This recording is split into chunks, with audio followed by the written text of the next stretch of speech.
are 2 weeks out from the primary. There's people that you need to be aware of, measures to vote on. A ton is on the ballot depending on where you are, and that's why we have the Guilford County Board of Elections Director Charlie Collicutt. He's explaining what you can vote for, what you need to do beforehand, what Election Day will look like. He's also answering your questions from now until 6 o'clock. You can text us those questions. All right, here's how you do it.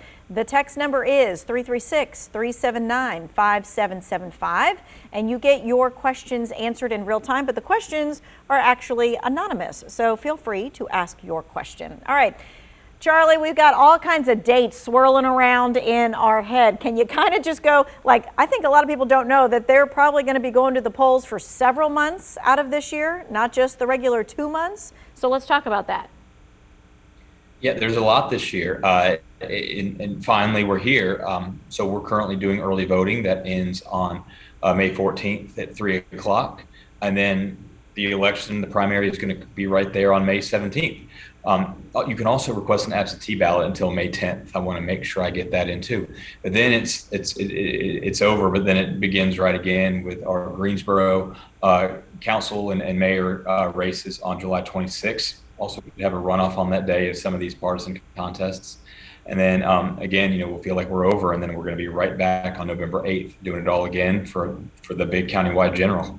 Okay. All right. So we want people to be prepared. There's a few different elections over the next several months, but most everybody in the state is going to be voting on a few key races. Can we go over those things? Yeah. Here in Guilford County and statewide, both parties have big Senate races, U.S. Senate races, and then depending on the party, you may have the House of Representatives and state Senate, the state House. There's a lot on this ballot that can kind of vary by party, and here locally, it's everything from those high-level Senate races all the way down to our commissioners and school board and other referenda.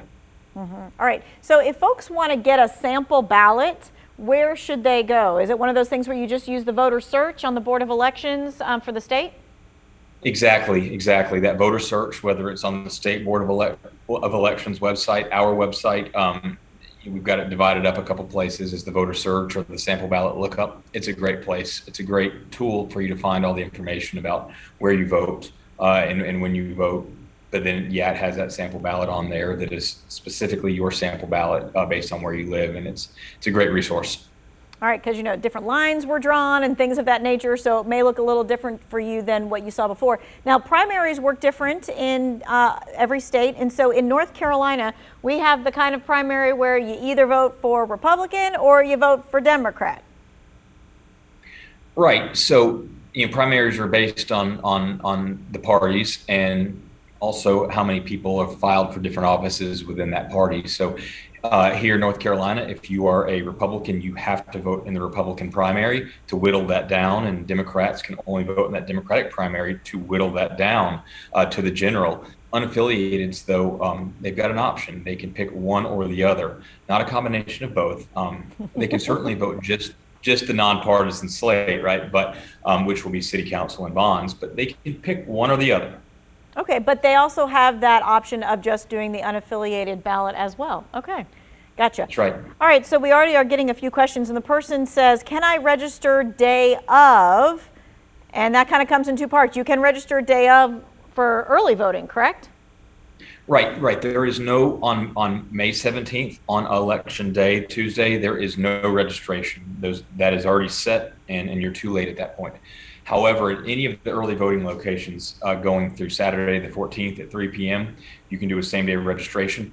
You will need proof of residence, like it could be your driver's license, but it also could be utility bill or other government document that might show where you live. So you're not out of luck if you haven't gotten registered yet, but it has to be at early voting.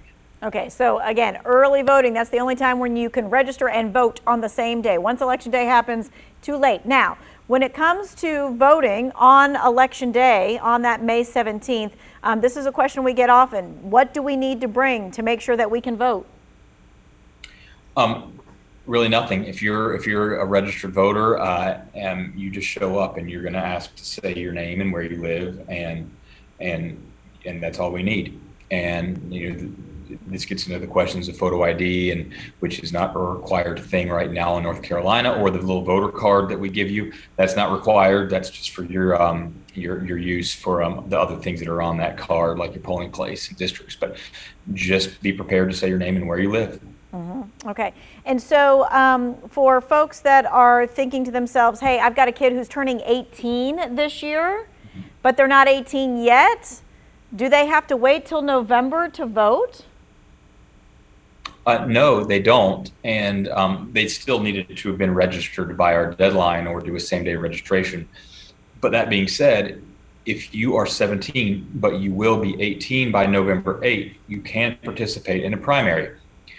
However, there are some small limitations there. Because the bonds are a final vote, not a primary, 17-year-olds can't vote for the bonds. But they can vote for other things that are in the primary if they will be 18 by November 8th. Oh, interesting. Okay, good to know. All right, we're going to take a quick break, and we are continuing to take your voting and election questions. That's coming back up.